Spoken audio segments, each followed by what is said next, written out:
Okay, everyone, the car is coming together. I now have 229 miles on it, which is, I guess, a lot for me. But we're going to go out for a little spin with the now Dundon exhaust. And the other modification I did was the Focal speaker swap, which we'll talk about in a minute. Car's been out here idling. We're at 174 degrees, so we'll get warmed up here pretty quickly. I have it in sport mode, sport exhaust mode, so the valves are still, I was correct. The valves are still operating. Turn this off, so get this thing here. Guess I have to re-log in. Make sure the music's turned off. Just got back from mountain biking where I went head over handlebars. Got some bandages on my leg, but it's a good day because I'm driving my GT3.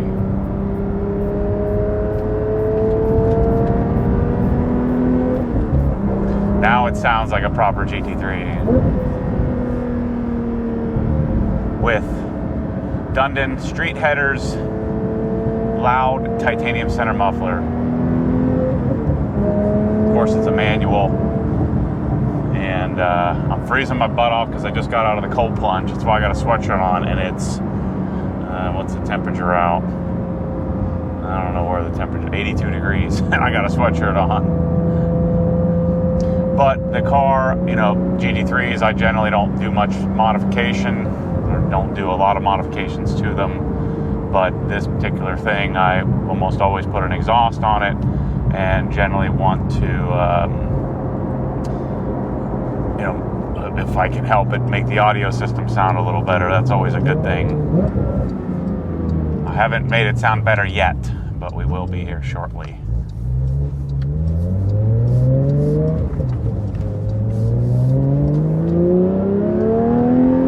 So if you don't know my history with GT3s and exhausts, it's a long, sordid one, and I just didn't buy when I got my 2014 991 GT3 that the exhaust that it came with was going to be acceptable. And then certainly with the center bypasses that were available at the time, that they just took off a 997 and put on a 991, I'm like, this can't be it. So I went down the whole gamut of trying to get rid of the valves, because on a Carrera S, a 991 Carrera S, you press this exhaust button, and now my car doesn't have axle lift, so my car has an exhaust button right here. Otherwise, you have to go into the menu to do it, or use the drive button here. And so the valve operation is something that is really annoying. But I learned through lots of trial and error that without the valves, you get a real droney, really annoying experience. And, I don't want drone, I don't want annoying, and I tried. And long story short, you've heard this sort of tale many times. I ended up with discovering Charles Dundon and then Jamie Bob, and so the Dundon crew, they sent me an exhaust. I think I bought it for like $5,000 or $6,000, and the rest is history. So now I don't think I can do another exhaust ever again on a GT3. So this one is, if you didn't watch the install video, I'll put a link in the description. This one is street headers, so they have a header system.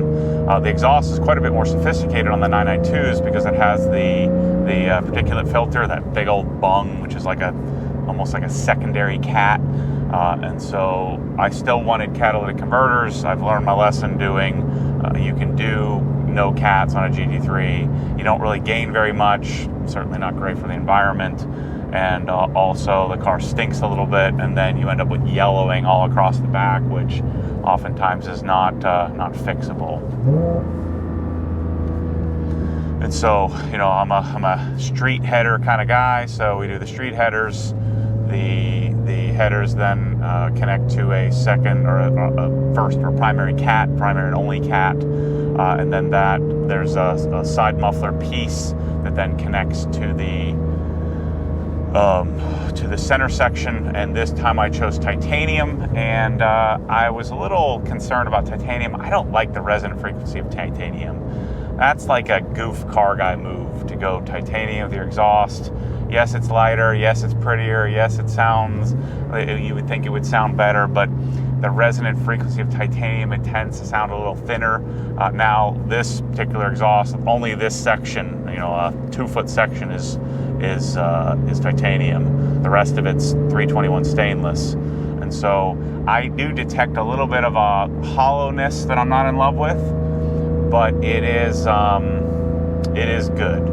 And this particular version of the exhaust on the 992, if I get a GT3 RS at some point, I probably won't run the titanium exhaust. I do like the sound of the stainless better, but this is a little bit more gentlemanly, and that's what this car is. This is Mr. Gentleman Brewster here with my gentleman spec interior and my gentleman spec exterior in Brewster green with my platinum wheels. And my black carbon ceramic rotors or calipers.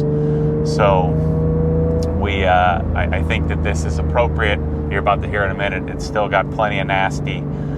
There is also a little section where I could make it a little bit louder, which I was thinking about doing. They sell a little insert piece to go in the titanium center muffler, basically that bypasses the muffler when the valves are open.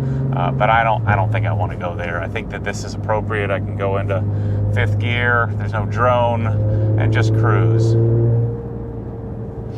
I think there's a fine line between drone and then how should you say it? Noise, sound. And so that fine line is flirted with an exhaust like this, with the loud center muffler. But I think that if you're a Porsche guy, if you're a GT car guy, I think you need to go with something like this. Just add the aggression. It's, to me, without this, the GT3 experience is missing quite a bit.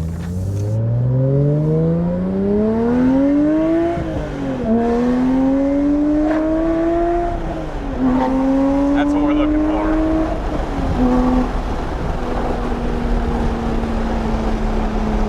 So I find that part of it is probably the fact that it's a 992. It's a little different sounding than the 991s and 997s.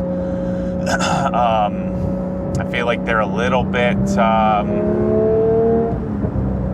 brighter sounding on the exhaust side. That's the wrong word. A little bit higher pitched, and then the combination also a little bit of hollowness that I have never gotten with the stainless center section. Now the stainless center section weighs like 20 pounds more, so it's quite a bit more. There's quite a bit more meat to it. It's quite a bit more substantial.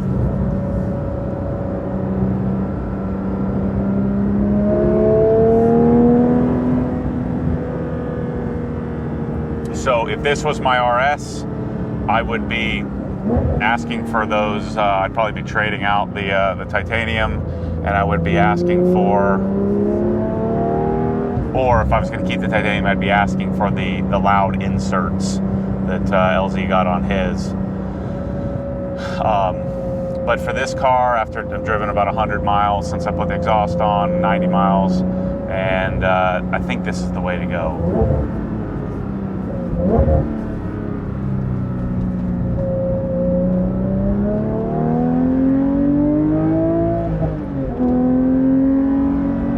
It's pretty much perfection. I'm in love. Now, this car is quite a bit different than with the double wishbone front. I feel like the car, any crown in the road, you gotta be on this car quite a bit more. I do find it more planted in the front end than the previous gen cars.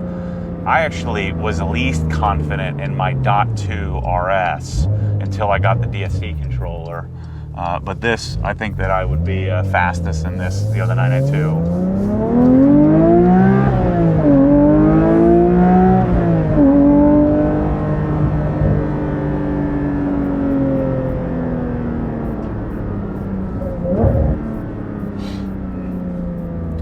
Yeah, this car is the dream, man. It is pretty amazing.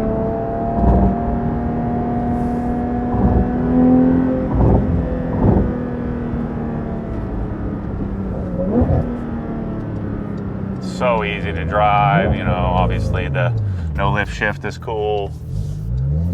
I find that the gear shifter is a little soft. You could certainly put a numeric in it. I just don't want to mess it up. So it's not super mechanical, not quite as mechanical as I'd like it to feel. I also feel like the shift knob's a little big, but I'm not going to mess with it. I don't want to mess it up. It's certainly not something that I want to modify. I think we're just nitpicking here, but generally speaking, if I had a choice from the beginning and I could maintain all the stockness, I would probably maybe take the plastic shift knob off. So maybe I'm lying to you. Maybe I will do that at some point. We'll see. So I did the Focal speaker swap. I haven't done the amplifier yet. I will tell you, no question, do not do it unless you're going to do amplification and a tune and all that stuff. It's a little bit better than the Bose. It's brighter, tinnier sounding, so it has that kind of, that like cymbal is a little too bright for me. I feel like the mid-range is a little bit better. That's probably mainly due to just simply the sound deadening I did in the doors. But with the factory Bose system and just doing a little adjustment with the factory Bose amplifier, there isn't much to it. The funny thing about the Bose system is that I don't think it really is a Bose system anymore. You know, it hasn't been for several years. It's just they buy the Bose name and put it on the speakers. But in the old days, it was an actual system designed by Bose with weird impedances. They'd have like a 3rd ohm impedance, so they could put a really cheap amplifier in it, so you could never swap the speakers. Now they're just typical 4 ohm, 8 ohm speakers in the doors and in the dash with a Bose sticker on it, which doesn't mean a whole heck of a lot. So the Bose speaker was some sort of composite silk or something like that. The Focal is the beryllium, which is super bright. French speaker manufacturers, they just love that brightness, and I freaking hate it. The reason why I did these speakers because I wanted a direct swap, direct retrofit, and then I'm hoping I can DSP some of that nonsense out. But if you're going to, the $6,000 plus for that kit, I'm not using the center channel because we're going to bypass the center channel altogether. So leave the stock speakers alone unless you're going to spend the money and buy the $2,000 amp and the $1,000 nav TV, and then I'll have a better assessment for you on if it's worth it. Once I get that done, I wanted to get the speakers done, get that put together. I didn't break anything. I was able to fix this, or Mike was able to fix this little tabby that was loose. I had put the reflector in wrong and everything. That's the beauty of this car. Take it apart, goes back together. Doesn't have like wonkiness.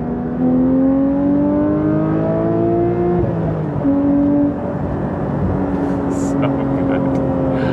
Oh, people. If only you could experience. If you've never driven one, if you don't want to ruin your current car experience. It's so good. I'm so comfortable right now. If only they would allow you the Burmester option.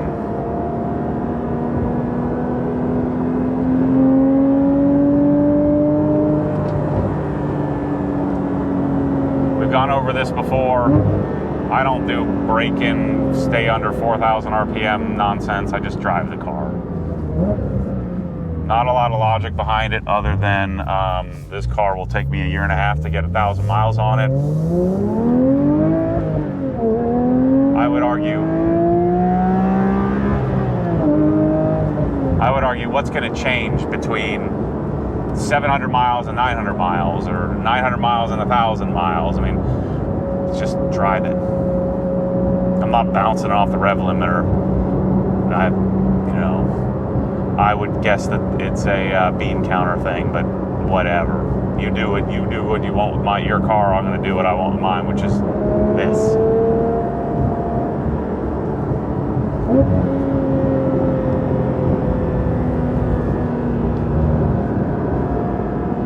This car is too fast, though, compared to my other cars I've had through here. I have to just baby it because I could be going a $120 through here, probably without lifting, but I don't I'm on the street, just enjoying the drive.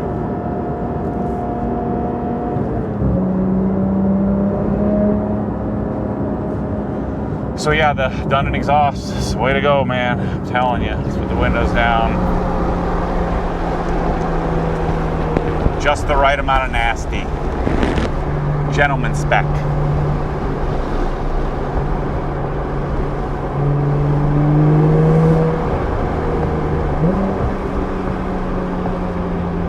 So, oh, that's what I forgot to mention. So if I'm driving here in normal and I go to normal versus sport, there's no frickin' difference.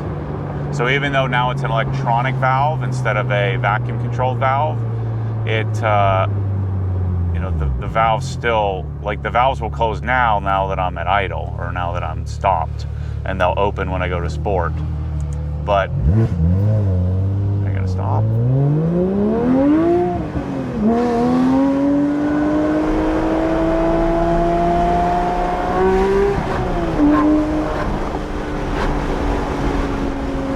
But when you're driving normal, the difference between sport and normal, open and close valve, there is no difference. It's the same as the normal Porsche valve actuation, in that if I'm cruising right now and I hit the button, the valves don't close or open.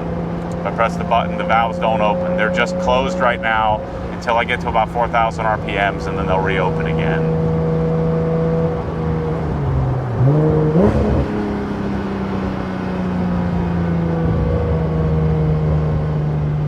I love this kind of flutter you get, this like when you're cruising through a parking lot in first gear or something. It's freaking amazing.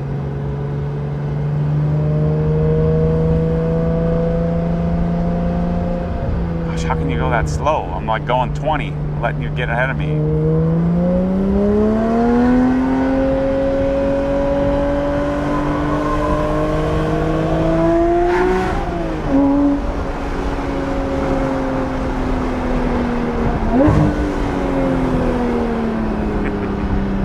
That's so good. Oh, so good, people. I love this thing.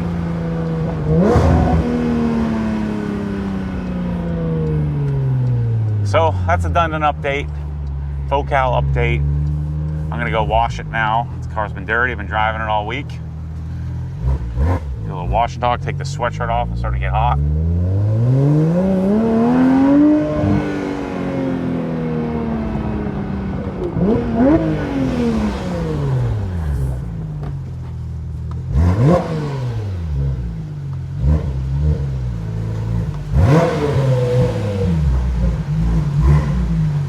I left the drawer open. Always courtesy rev. See you on the next one.